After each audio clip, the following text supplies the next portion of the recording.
Olá, jovem! Eu sou o Gabs Ferreira e o assunto de hoje é segurança. Esse assunto que a gente sabe que é importante, mas que às vezes acaba sendo negligenciado pelas áreas de tecnologia no dia a dia. Vamos trocar uma ideia com dois especialistas que trabalham em uma plataforma específica de ameaças de segurança. E vai ser um papo bem legal.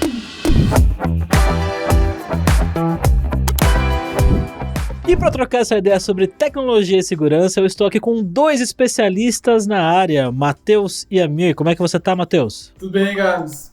Muito prazer, obrigado pelo convite, por poder estar aqui participando. E aí, Amir? Excelente, Gabs. Obrigado pelo convite e um bom tempo para a gente falar um pouco sobre segurança. Boa. Para começar, eu queria que vocês contassem um pouco sobre a trajetória de vocês na área de tecnologia e como vocês se envolveram com segurança especificamente. Perfeito. Boa, Gabs. Vou começar aqui. Eu, na verdade, venho do interior de São Paulo, né? Às vezes são uns porta aí, uns PP. Vim para cá estudar curso de ciência da computação e acabei ficando em São Paulo. Assim que me formei, tive experiência em dar aulas, né? Curso de formação superior, voltado para desenvolvimento e arquitetura de hardware. E daí, com isso, acabei direcionando e trabalhando em treinamentos focados em equipamentos, inclusive equipamentos de segurança. Nesse ponto, eu acabei focando minha carreira, direcionando para a área de networking e security. Então foi por aí que começou. Tive a oportunidade de conhecer o Matheus, trabalhamos aí durante um bom tempo numa empresa em conjunto, e dentro dessa empresa eu ficava bastante na área de segurança, e o Matheus vai poder falar agora um pouco de como que a gente trabalhava junto, como que interseccionava essas áreas.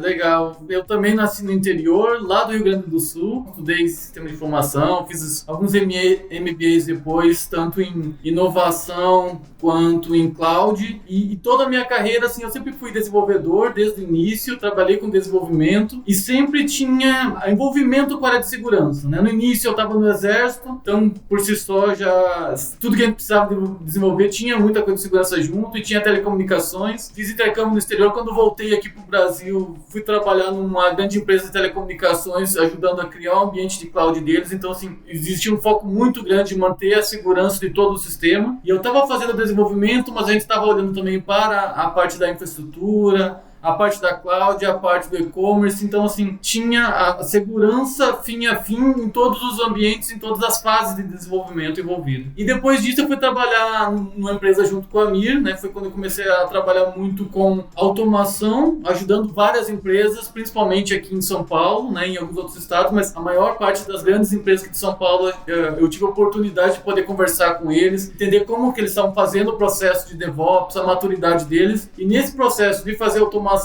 a gente começou a olhar também para a parte de testes integrados e para a parte de segurança. E quando a gente entrou nesse mundo de segurança, a gente tinha uma veia muito forte na empresa de segurança, e a gente começou a não só ver que isso era uma tendência, mas que era uma necessidade de todas as empresas. Como eu faço segurança, né, aplico isso no meu dia a dia, mas de forma automatizada que consiga acompanhar o ritmo dos negócios. Então, a gente tem trabalhado aí nos últimos 5, 6 anos juntos, né, fazendo ao mesmo tempo, sempre falando de automação e segurança e como aplicar isso dentro das empresas. E no que é que vocês estão trabalhando atualmente? Onde, pessoal? A gente, na verdade, foi para uma empresa americana, a Rainforest Technologies, cujo o objetivo dela é uma plataforma, trabalhar dentro de uma plataforma de cibersegurança. E essa plataforma, usando todos os conceitos mais novos, né, a gente vai falar, ou pode falar um pouco mais para frente sobre isso, mas usando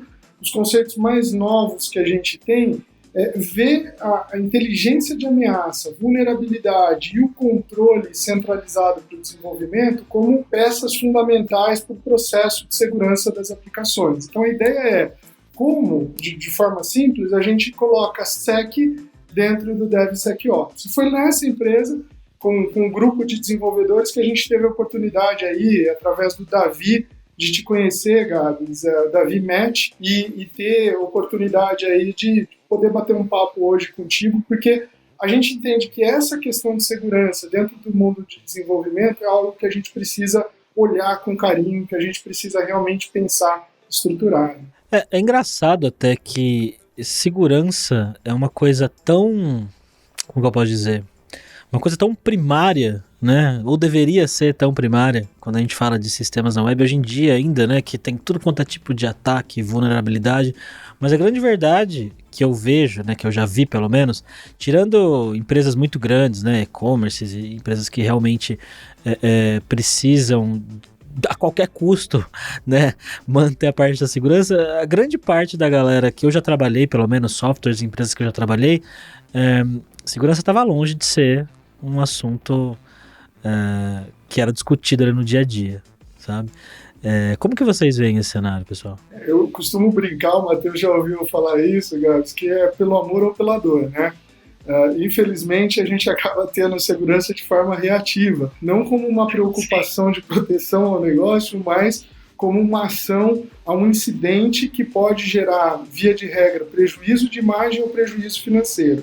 Então, como você bem disse, se não estiver trabalhando dentro de uma empresa cujo foco é financeiro ou que é um mercado sensível ao dinheiro, eles vão trabalhar, ou as empresas vão olhar para a segurança num segundo momento, como um custo, e não como um investimento. Então, acho que esse é o grande ponto aí que a gente tem se deparado, né, Matheus? E a gente estava comentando um pouco, né? Isso vem muito assim que o objetivo principal da empresa é atender uma necessidade de um cliente, né? Então, assim, todo o esforço da empresa normalmente está voltado em fazer isso da forma mais rápida possível. E, infelizmente, né, essa parte de segurança acaba virando uma prioridade num segundo momento, normalmente quando a empresa sente isso na pele, que sente que tem algum tipo de ameaça ou já está acontecendo alguma coisa, e daí precisa correr atrás para tentar entrar em conformidade ou resolver, tentar eliminar essas ameaças, né? Mas infelizmente é isso que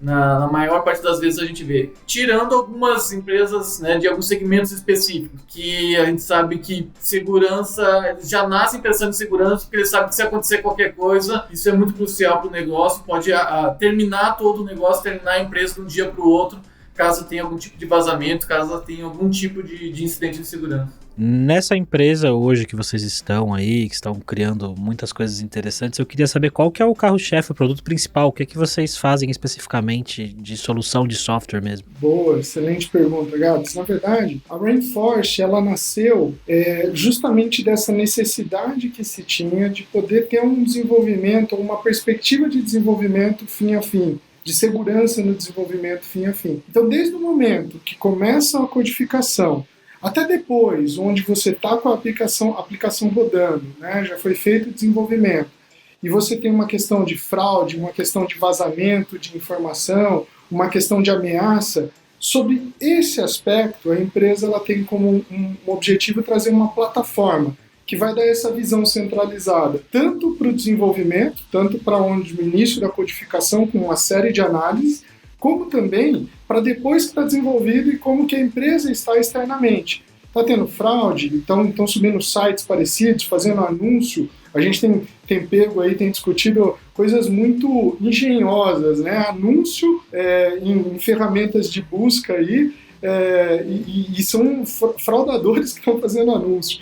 Então a gente pega coisa desse tipo e realmente isso impacta o negócio de clientes. A gente tem visto muito essa questão. Isso daí é interessante porque tem muitos casos que a gente vê que esse pessoal que está fazendo fraude, eles têm um nível de profissionalismo muito elevado que eles conseguem fazer os anúncios deles e os sites deles aparecerem para os clientes das empresas antes dos próprios sites reais das empresas. Então, assim, o nível é muito profissional o nível dos ataques que essas pessoas fazem, né? Seja nas redes sociais, seja em sites na web, seja anúncios pagos, inclusive.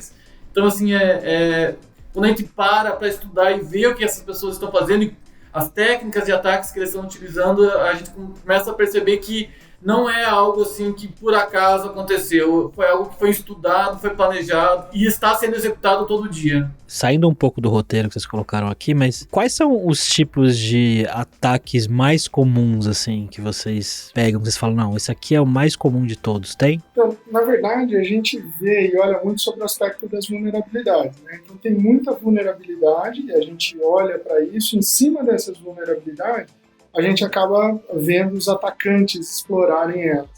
Mas o que a gente vê, e acho que é um ponto importante aqui, Gabs, para colocar, é que muito disso nasce no momento do desenvolvimento. Eu acho que é difícil aí, eu fiz ciência da computação e tive contato, como eu comentei, com o desenvolvimento, né? Mas eu não tinha uma cadeira de segurança da informação em desenvolvimento. E eu acredito que não são muitos os profissionais que têm isso, ou seja, são poucos os profissionais que têm alguma especialização nesse sentido. Então, eu estou te comentando esse pano de fundo para dizer que com um desenvolvimento que naturalmente já tem intrínseco vulnerabilidades, os ataques são os mais diversos, e daí você cai em ransomware, porque existe lá uma exploração de código, né? Recentemente a gente viu bastante a questão do Log4j bem à tona, né? No final do ano passado para o início desse ano, e explora essa vulnerabilidade que nasceu de um desenvolvimento, todas, né? Não tem como, ela nasceu de algum desenvolvimento, para daí entrar dentro do ambiente. E os vetores para usar isso são os mais diversos, né? Usa engenharia social, daí tem muita coisa, mas eu não diria um tipo, eu diria que normalmente nasce no desenvolvimento, e daí os ataques são baseados em exploits, baseados em exploits que podem gerar ransomware, por aí vai, né? Então a gama é grande. O que é legal de comentar também, Gabs, é que as técnicas de ataques não são muitas. Na verdade, você tem base de técnicas que variam lá, sei lá, entre 30 técnicas de ataque, são aquelas. Mas o que varia em cima é a forma com que aquilo é utilizado, a forma com que é explorado aquilo lá. Esse é um ponto interessante também. Então, acho que os dois pilares que são importantes chamar a atenção para a sua pergunta não é qual especificamente, mas é onde que nasce, que acho que esse é um ponto importante, e como que isso se desenvolve, sabendo que são poucas técnicas de ataque no geral, em linhas gerais. E aqui acho que tem duas classificações importantes, né, que a gente olha quando está falando de segurança. Uma, que a gente comentou um pouco antes, são essas ameaças que são externas, né? Quando a gente fala de ameaças externas, a gente está falando muito assim de alguém vai lá, cria um site simulando ser um site da empresa e tenta de alguma forma atrair os clientes para lá. Então, assim, independente de se você desenvolveu o seu sistema de forma segura ou não, os clientes dessas empresas ainda estão vulneráveis a esse tipo de ataque. De alguma forma, né, quem está realizando esse ataque leva esses clientes para um outro site, tenta capturar o usuário e senha deles lá, tenta fazer alguma venda, de alguma forma. Né? Quando a gente está falando de fraude, a gente está falando bastante desse tipo de coisa. E a gente tem ferramentas dentro da nossa plataforma para ajudar a proteger as empresas e detectar esse tipo de coisa. E o outro ponto que a gente está falando, que daí está 100% relacionado com o desenvolvimento do código, aí sim, são os próprios sistemas da empresa. Né? Se esses sistemas foram desenvolvidos de forma segura, no local onde eles foram implantados também tem seguranças, e estão seguindo as melhores práticas. E o desenvolver de forma segura não é assim, desenvolver uma vez e está tudo certo. Né? A gente vai ver que você desenvolveu, normalmente deixa algumas falhas de segurança lá que precisam ser corrigidas antes de ir para a produção, mas se você passar um mês, qualquer aplicação que a gente pegar hoje, a gente olha assim, ficou um mês sem mexer, você não fez um build atualizado e não levou para a produção, vai ter vulnerabilidades naquela aplicação. Seja vulnerabilidades que ficaram no código-fonte, sejam vulnerabilidades que ficou em alguma dependência lá que você importou durante o seu projeto, né? Fez um import de uma biblioteca externa, e um mês para cá alguém descobriu que aquela biblioteca naquela versão específica tinha uma vulnerabilidade e você não mexeu uma linha de código da sua aplicação e agora a sua aplicação tem uma vulnerabilidade conhecida. Ela já existia, só que ninguém sabia da existência dela. Agora é uma vulnerabilidade conhecida, né, numa biblioteca, num framework que você está utilizando. E a gente sabe aí que os hackers aí estão criando exploits e criando formas de explorar essa vulnerabilidade de forma automatizada em diversos sites ao mesmo tempo, né? Então é isso, é durante o processo de desenvolvimento, é no dia a dia, mas é uma coisa que você não pode simplesmente desenvolver 100% de forma segura, fiz os melhores testes, tá tudo certo, coloquei em produção. Tem que ficar de forma contínua verificando isso, porque mesmo que você não mexa nada, vulnerabilidades vão ser descobertas e elas vão existir. Pode ser no código, mas pode ser nas bibliotecas, pode ser na imagem do Docker lá onde você criou, né, e colocou a sua aplicação dentro, está usando uma versão do Alpine que importa uma biblioteca, e a versão do libSSL que você importou dentro do sistema operacional tem uma vulnerabilidade que deixou toda a aplicação vulnerável. Então, assim, em vários níveis e a gente precisa se preocupar com a segurança em todo esse ciclo, né? Não só no código, nem só na operação, então a gente tem que olhar o fim a fim. E bom, pessoal, falando sobre desenvolvimento, então, da perspectiva da escrita de código e do dia a dia ali do software, quais são os desafios de segurança que vocês veem no dia a dia? Ô Gabs, me fala se tem algum desenvolvedor que o KPI é segurança, cara. Eu desconheço, assim, o KPI de desenvolvedor é gerar a resposta ao negócio, né? É uma das áreas que está mais próximas ao negócio. Ele precisa, de fato, desenvolver a aplicação. Então, time to market é crítico. Toda a questão da quantidade de atualização é crítico, né? Ou seja, é necessário que seja feito de forma rápida. E você bate em questões de dificuldade de comunicação entre times, você bate em questões de conhecimento, tanto do time de desenvolvimento como do time de operação. Então, dentro de um contexto de desenvolvimento, por si só já é favorável a questão de preocupação com segurança, porque não necessariamente é um KPI. Se não é um KPI, para que eu vou olhar para aquilo? Então, normalmente, num processo desse, o time de segurança entra como entrave, né? E daí você começa até a ter briga entre times, né? Porque fala, o pessoal de segurança vai barrar meu código de novo, por que ele vai fazer isso? Foi aí que a gente começa a olhar e falar, a gente precisa fazer isso de uma forma que as coisas caminhem junto, que as coisas andem de forma conjunta para se atingir o mesmo objetivo de negócio da empresa. Então, dentro da esteira de desenvolvimento aí, que o Matheus comentou anteriormente, a ideia é como que a gente acopla a segurança nisso e dá essa visão sobre esse aspecto. No outro pilar que o Matheus falou, é como que depois de estar tudo desenvolvido, eu olho para as minhas ameaças externas. Será que tem um grupo de atores hackers que está atacando o meu segmento de empresa e eu preciso ficar mais atento com isso? Esse tipo de resposta é importante. Então, sobre esse aspecto aí, a gente está falando de algo que é bem propício em desenvolvimento, a gente se preocupar com segurança. E pessoal, eu queria que vocês citassem alguns exemplos de análises de segurança que são feitos durante o desenvolvimento de software, que vocês tinham mencionado quando a gente conversou antes de gravar esse vídeo aqui. Assim, quando a gente começa, né, o desenvolvimento do software, né, a gente está falando normalmente de estar escrevendo um código, um desenvolvedor dentro de uma IDE escrevendo código. Quando ele está analisando esse código, está escrevendo esse código, já tem análises que a gente pode realizar em cima desse código, seja do código fonte ou seja em cima do build dele. E essa análise normalmente vai dois caminhos. Um que a gente está falando de analisar a qualidade, esse é mais voltado para a qualidade, mas ao mesmo tempo a gente analisa um tipo que a gente chama de SAST, que é Static Application Security Testing.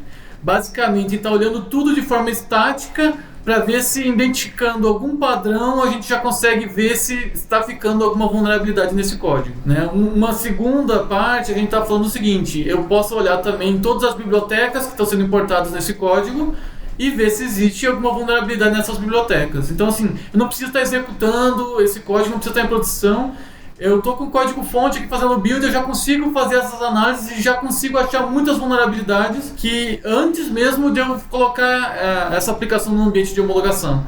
Eu posso, no momento que eu coloco ela no ambiente de desenvolvimento, eu posso começar a fazer um novo tipo de análise, que agora a gente está falando de fazer uma análise do tipo DAST. Né? Uma análise DAST, a gente está falando de forma dinâmica, acessa essa aplicação, acessa a URL, e tenta ver o comportamento das respostas que estão voltando desse servidor, para ver se ele está... Passa inclusive chamadas inválidas para ver quais são as mensagens de erros que estão voltando, e ali começa a se descobrir muita informação do servidor, das versões que estão sendo executadas essas aplicações, né? Eu acesso uma página inválida, o formato que volta essa página, eu já sei se é um servidor de IS, se é um servidor Nginx, se é um Apache. Depois eu mando uma solicitação para aplicação específica, aparece lá já dizendo qual que é a linguagem da aplicação e algumas vezes a versão. Então assim, a gente consegue de forma dinâmica descobrir as tecnologias que estão rodando no servidor. Descobrindo as tecnologias, a gente vai um pouco mais longe também, fazendo o seguinte, agora tenta se logar na aplicação, passa um usuário inválido, vê o formato do que está retornando, tenta fazer um SQL injection, que é passar ali algum comando específico nesse formulário para ver o comportamento do servidor e ver se ele vai retornar alguma coisa diferente. Então a gente já passou por uma análise estática, passou por uma análise de dependências de terceiros, né, do código da aplicação. está olhando agora uma análise dinâmica dessa aplicação e execução, mesmo que seja no ambiente de desenvolvimento ainda. Aí, essa aplicação, muitas empresas agora estão utilizando já colocar elas dentro de um Docker, né?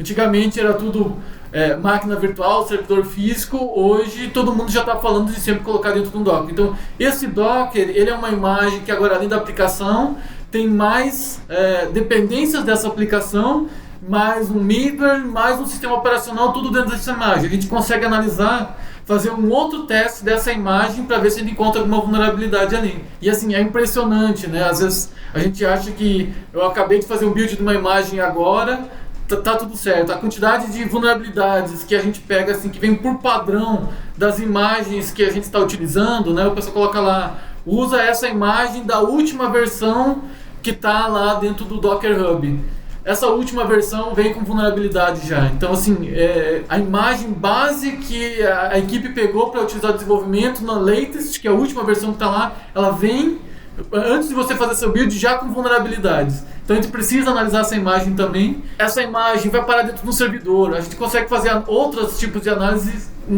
nos IPs desse servidor, nas bibliotecas que estão rodando dentro desse servidor, no sistema operacional desse servidor.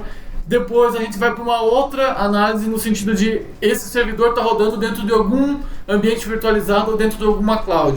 Hoje tem algumas clouds públicas aí que são muito utilizadas para a maior parte das empresas. Essa cloud pode estar configurada de forma errada, então a gente precisa olhar tanto no sentido de, na visão de vulnerabilidades, quanto numa versão de compliance. Não adianta nada a gente ter feito toda essa parte de desenvolvimento de forma segura, e a hora que coloca lá no servidor, o banco de dados está com uma senha fraca e a porta do banco de dados aberta para a internet, ou o meu storage, onde eu salvo todos os meus arquivos, está dentro do S3 na AWS, só que esse S3 eu deixei aberto publicamente.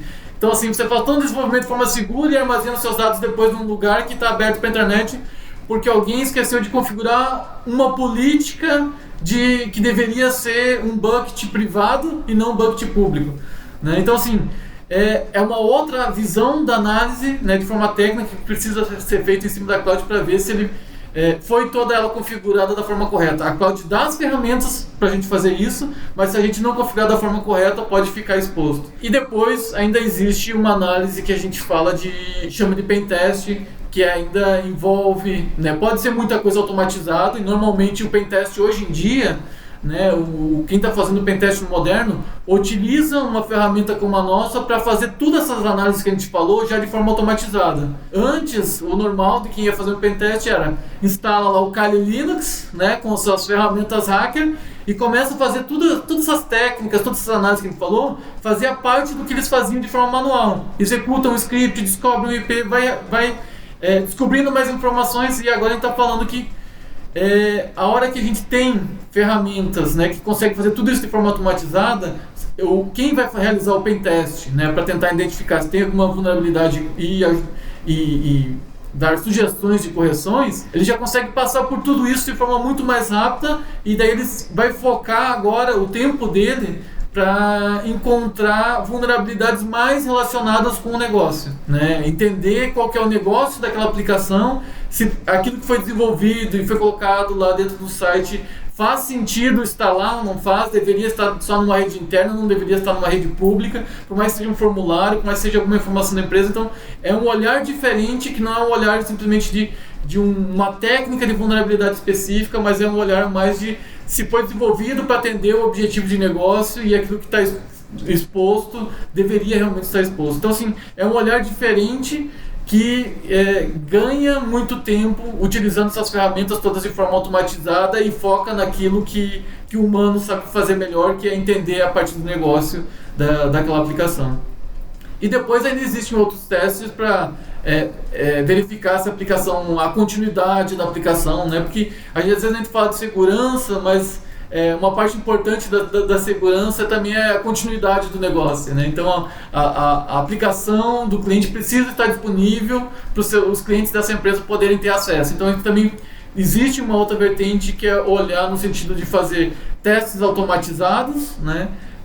voltados para ver se a aplicação está funcionando, atendendo o seu objetivo e fazer o monitoramento dessa infraestrutura para ver se ela está disponível para os clientes. Então, assim, são várias técnicas, várias etapas, cada uma numa parte diferente do fluxo de desenvolvimento. E aqui a gente está falando do desenvolvimento de software, não é só codificação, né? A gente está falando que faz o build, coloca dentro de uma imagem, coloca dentro do servidor, tudo isso faz parte do ciclo de desenvolvimento da aplicação até ela estar disponível para o cliente. Boa. Vocês podiam falar um pouquinho dessas siglas aí, DAST, SAST, até Pentest? Acho que seria legal. Porque assim, eu conheço algumas delas, mas eu não sei exatamente o que cada uma delas significa. Se vocês puderem falar rapidinho, acho que seria interessante. Deixa eu complementar aqui. Na verdade, o SAST, como um pouco do que o Matheus comentou, é análise de código-fonte, né? Então, realmente é detectar se o desenvolvedor, na hora que estava escrevendo o código, inseriu algumas vulnerabilidades, como, por exemplo, ele não checou a quantidade de caracteres de um campo. E se entra com mais caracteres, eu gero um buffer overflow, eu gero um estouro de memória, ou alguma coisa que possa ser aproveitada, possa ser utilizada para gerar um incidente. Então o SAST ele vai olhar para o código-fonte. A SCA, que é a ideia de olhar para aquilo que compõe, né? A sigla aí SCA é de Software Composition Analysis. Ele vai olhar para aquilo que compõe o software. Então ele vai olhar para bibliotecas, para dependências de bibliotecas. Essa é uma etapa que é considerada também na análise. Outra que o Matheus comentou, a DASH, é a dinâmica, né? Eu pegar o URL e tentar explorar para ver se eu não tenho naquele campo de formulário um SQL injection, ou se eu não tenho um cross-site script, que são aí ataques bem conhecidos do ASP Top 10, né? Que são formas que a gente consegue aproveitar do site que está no ar para obter alguma informação ou até para conseguir um vazamento de dados. E daí tem umas outras complementares que o Matheus falou. Acho que de sigla era essa, além da própria qualidade, né? Em qualidade, que a gente chama de QLTY, né? De quality, a ideia dela é olhar, por exemplo, eu estou deixando comentário eu estou deixando código comentado no texto que não é utilizado mais, né? Ou seja, eu coloco lá um monte de comentário no texto em partes de código e vou deixando, e aquilo vai deixando o código sujo. Isso é um tipo de análise que também é feita. Então, dentro de uma esteira, ele olha para os pontos diferentes do processo de desenvolvimento e fala, opa, aqui você tem uma vulnerabilidade que foi detectada por SAST, por análise de código-fonte.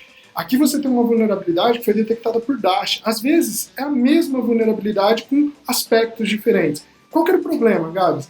Era que cada uma dessas análises era um projeto por si só. Então, você não tinha essa visão centralizada das informações de segurança nesse processo inteiro. Você tinha que lançar mão de várias ferramentas para compor isso. E o que a gente vem como proposta, dentro do que a gente viu de necessidade do mercado, é ter uma visão centralizada de segurança para todo o ciclo de desenvolvimento e de operação. Essa é a ideia, não só parando aí, mas também para o que vai além, né, que a gente já comentou. E quais são os desafios que as empresas encontram em fazer análises desse tipo que vocês mencionaram aí, pessoal? Boa. No geral, os desafios são sempre os mesmos, né? Prazo, orçamento, pessoa, ou seja, sempre, de alguma forma, o desafio é recurso, né? Mas, especificamente, no desenvolvimento, a gente vê essa questão que eu acabei de comentar da visão consolidada de segurança é um ponto. Do segurança agora, que o Matheus falou em alguns pontos, né? Ou seja, eu comitei meu código, eu quero que eles sigam uma esteira um pipeline de CI/CD normal, mas em paralelo eu quero fazer análise de segurança. Então, eu quero, no momento que aquilo foi feito, ver, para eu não ter atrasos. Esse é um ponto também importante. Outro é a questão de você ter projetos, você simplificar. Porque antes você tinha vários projetos, agora fala, peraí, eu vou colocar uma visão centralizada que se integra de forma simples e traz tudo isso num único ponto. E consegue colocar todo mundo para conversar na mesma mesa. Porque não coloca só o cara de desenvolvimento, mas coloca o cara de desenvolvimento com segurança, com marketing, todos na mesma mesa para falar de um objetivo comum para a empresa que hoje em dia é fundamental, que é a segurança. Outro ponto, a visão complementar de você realmente falar, hoje você tem a visão, tem clientes que falam assim para nós, Gabs, fala, poxa, eu já tenho aqui uma visão de análise de código-fonte. Isso já é suficiente para mim. Ah, não, mas espera aí. Você está olhando para análise de código-fonte, mas você já testou o template, a sua imagem que está sendo utilizado lá para instanciar dentro do Docker? Faz sentido você olhar para um lado, que foi o exemplo que o Matheus deu, e não olhar para a segurança compartilhada de nuvem, né? Existe um conceito dentro das nuvens públicas que a segurança é compartilhada. Se você for ler as letras miúdas, eles não garantem nem SLA de disponibilidade se você não configurar isso. Mas além da disponibilidade, ele fala, minha segurança é até aqui. A partir daqui é contigo. Então, essa visão compartilhada que às vezes o pessoal não tem. Eu vou para a nuvem, mas eu olho só para um pedaço da segurança. Eu não olho, eu acredito que a nuvem já tem a segurança e eu não olho para o pedaço que eu deveria me preocupar. Então, essa visão complementar, uma visão gradual, né? Ou seja, eu vou começar com alguma coisa e vou aumentando conforme eu tenho budget, conforme eu quero melhorar, é extremamente importante para poder trazer a visão de segurança como um todo. Então, acho que esses são alguns aspectos, Gabs, que são importantes das empresas e que as empresas procuram de alguma forma para poder cumprir o seu prazo, né? Ninguém quer deixar de perder negócio porque a aplicação não passou por uma revisão de segurança, do time de segurança. Isso ninguém quer. Mas quando acontece um problema, todo mundo vai cair em cima do time e vai falar, peraí, o que aconteceu? Vocês não olharam para isso? Então, é sempre esse dilema entre as duas áreas que a gente precisa ficar atento. E como que essas análises, pessoal, elas entram no pipeline de desenvolvimento do dia a dia ali? A gente está assim, há muito tempo no mercado, conversando com várias empresas, e a gente viu, né, nesses últimos 6 anos, assim, o nível de maturidade e a forma de fazer isso mudando muito, né? A gente viu no início, a gente pegava assim, vai falar de segurança, não tinha pipeline, né? Era um projeto, vamos fazer uma análise de segurança, para tudo agora, vem o pessoal de Pentest, faz uma análise aqui de segurança, gera um relatório de PDF, que manda para uma área interna, e isso depois, uma área interna de segurança, e essa área de segurança transformavam isso em projetos internos, falava assim, olha, pessoal de desenvolvimento, vamos criar um projeto aqui, para em tantos meses a gente corrigir essas vulnerabilidades, e fazer um outro projeto para a área de infraestrutura, e ainda não tinha pipeline nenhum. O pipeline era esse, né? A cada 3, 6 meses,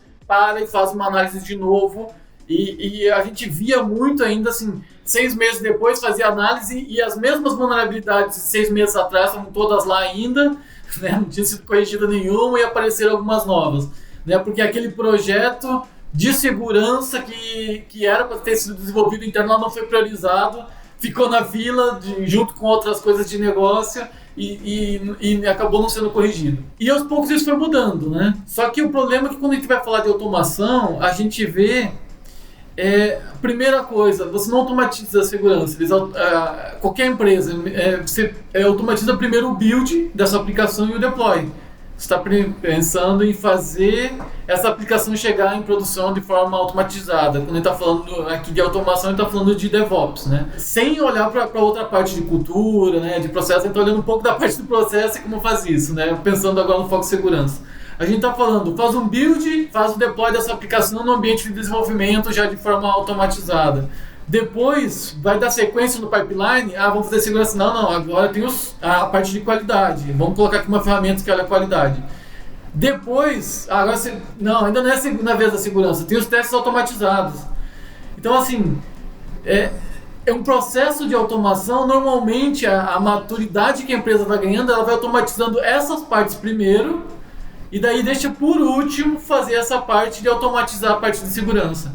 Então, que é colocar ela dentro da esteira de DevOps e o teu DevSecOps de forma automatizada fim a fim. O que a gente vê acontecendo, né, aconteceu muito, fora da esteira, fora do pipeline, o pessoal vai lá e coloca em paralelo uma ferramenta para fazer análise SAST. Que é aquele primeiro passo, né, que o Amir comentou antes. Eu coloco uma ferramenta que faz análise SAST, que analisa o código-fonte da minha aplicação, e começa a pegar esse resultado, e daí agora aquilo que eu fazia só a cada 6 meses, eu já estou fazendo diariamente de ter ali uma análise, só que a tratativa dessa análise ainda está numa forma tradicional, porque muitas vezes quem tem acesso a esse resultado é só a área de segurança. E daí depois ela pega todas essas vulnerabilidades e ainda tenta criar um projeto para corrigir, ou tenta abrir tickets dentro do sistema interno da empresa que fica lá na fila.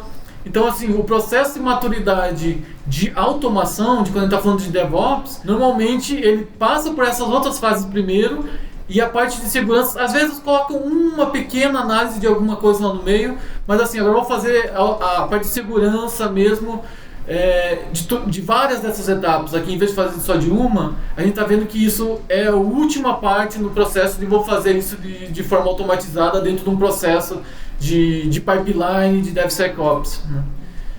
E assim, não é uma empresa, né? Como a gente falou, a gente passou em muitas empresas. Isso é um caminho natural na hora que a gente está falando de ganhar maturidade, né? Normalmente segue essas etapas. E, pessoal, como que isso é feito hoje na prática mesmo? Legal.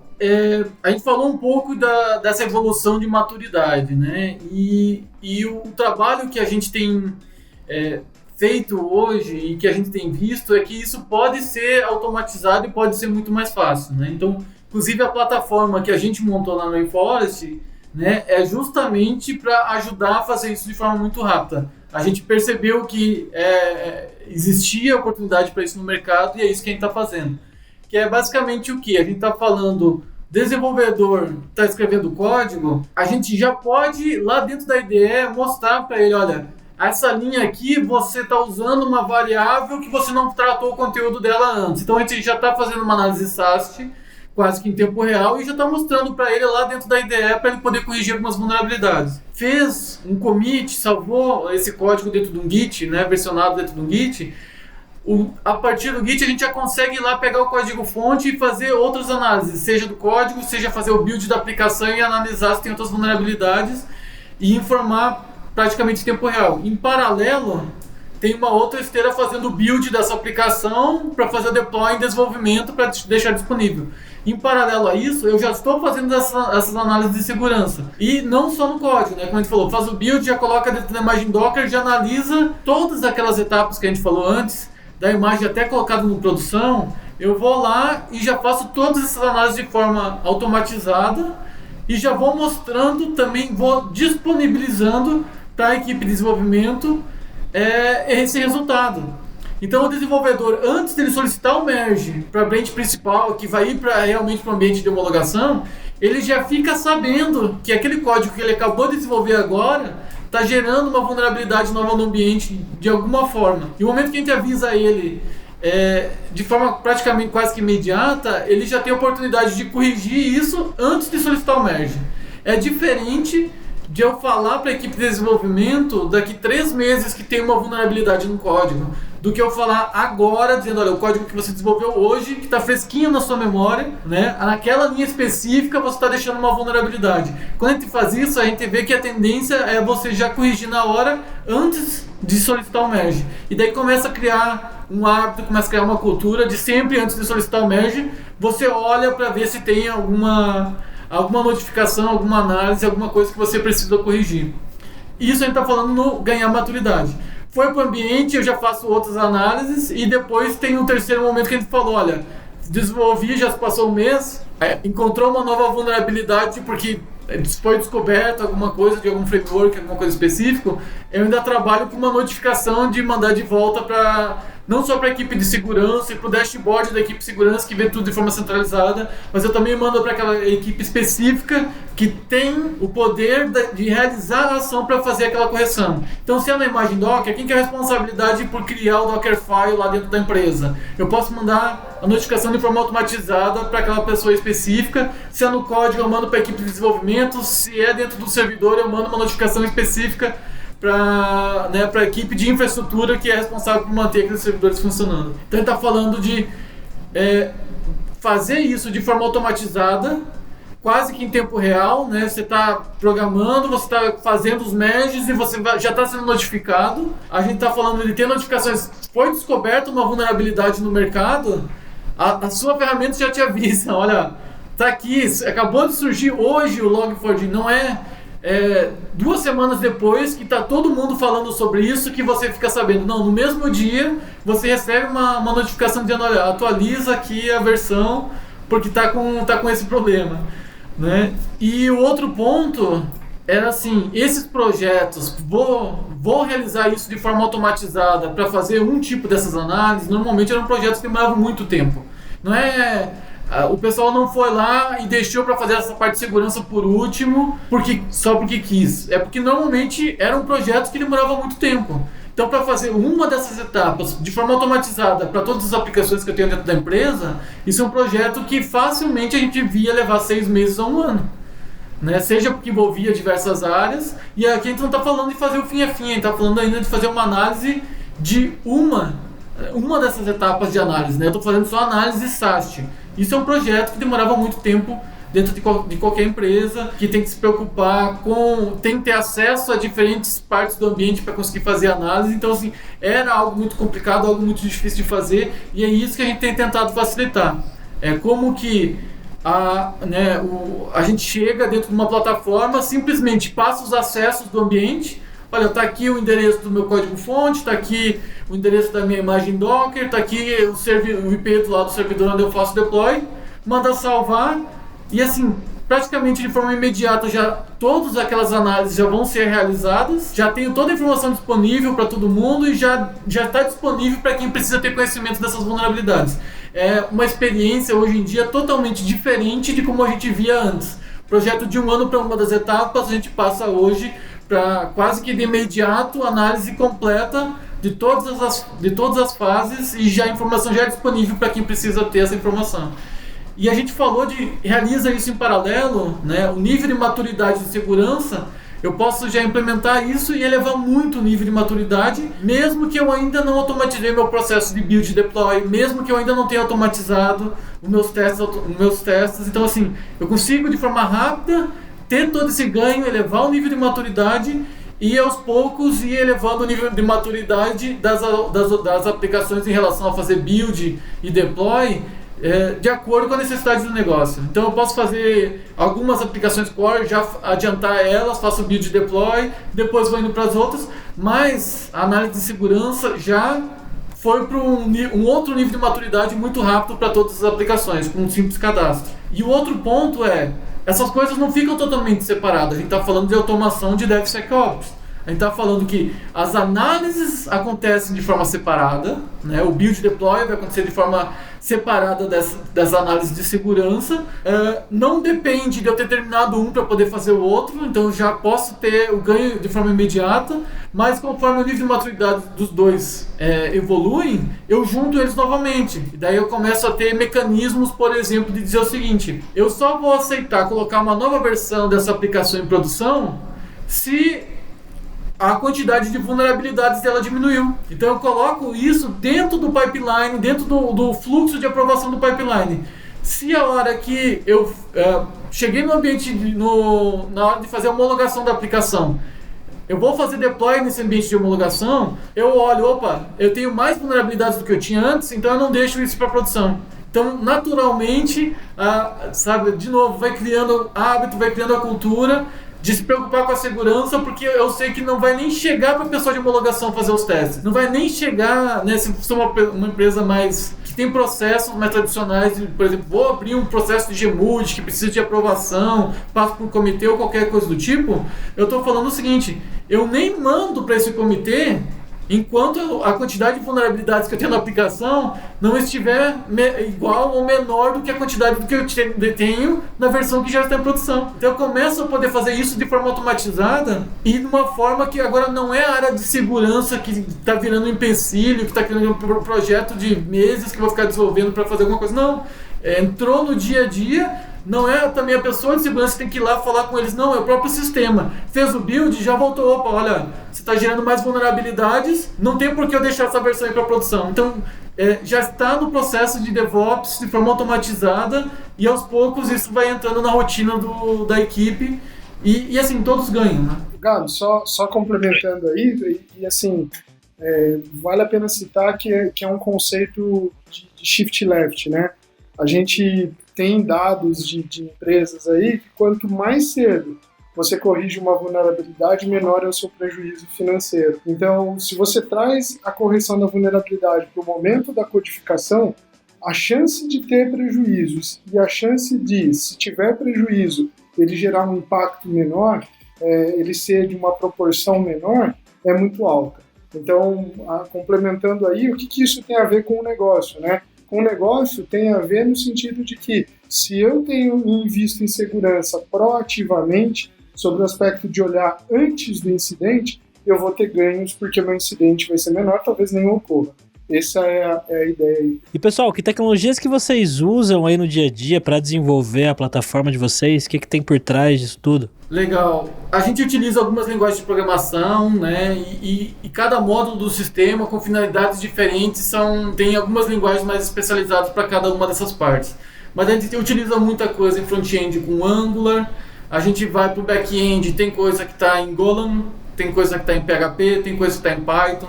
A gente está falando do PHP mais alguma coisa para front-end, né? Que está gerando para front-end, Golang, todo o core de segurança do sistema está em Golang, seja o que roda na nossa cloud, o que roda dentro do ambiente do cliente.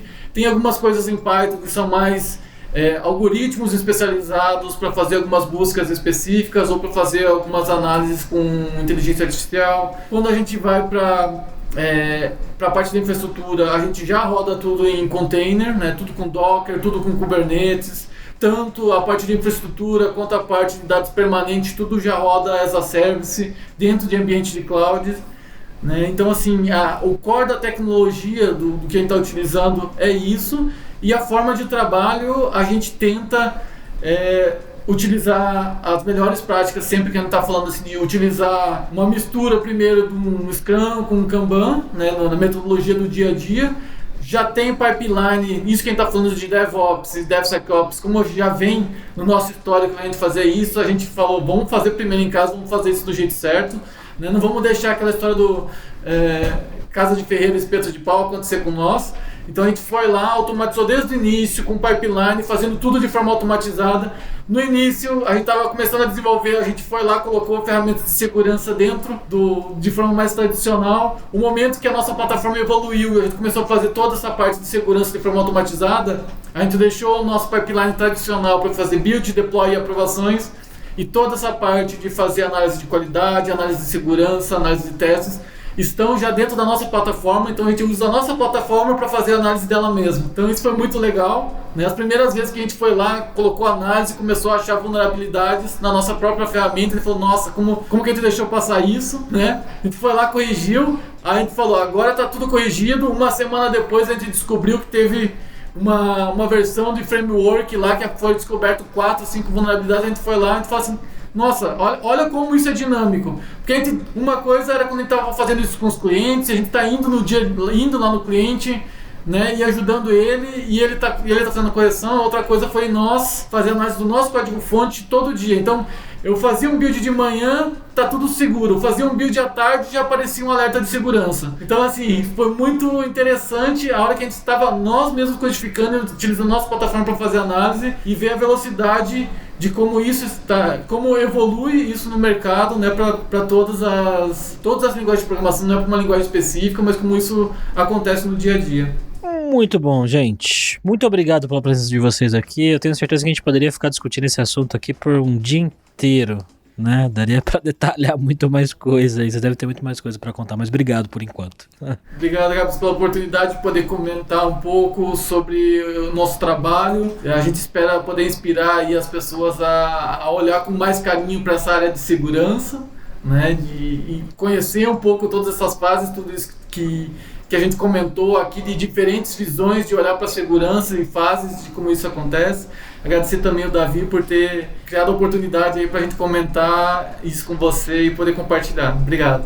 Isso, eu agradeço também pelo tempo. Assim, estamos à disposição. A gente sabe o quanto que é carente o mercado de desenvolvimento falar sobre segurança. Então, estamos à disposição para, nesse sentido, poder apoiar e tentar elevar, porque todos ganham, né? A gente, como cliente, usuário de várias plataformas, e todo mundo ganha porque vai ter aplicativos mais seguros, aplicativos desenvolvidos sobre uma outra ótica em termos de segurança. Eu agradeço muito, Gabs. Pô, obrigado a você, gente. E links pra plataforma aí do pessoal e outras coisas legais a gente vai deixar aqui na descrição do vídeo, tá?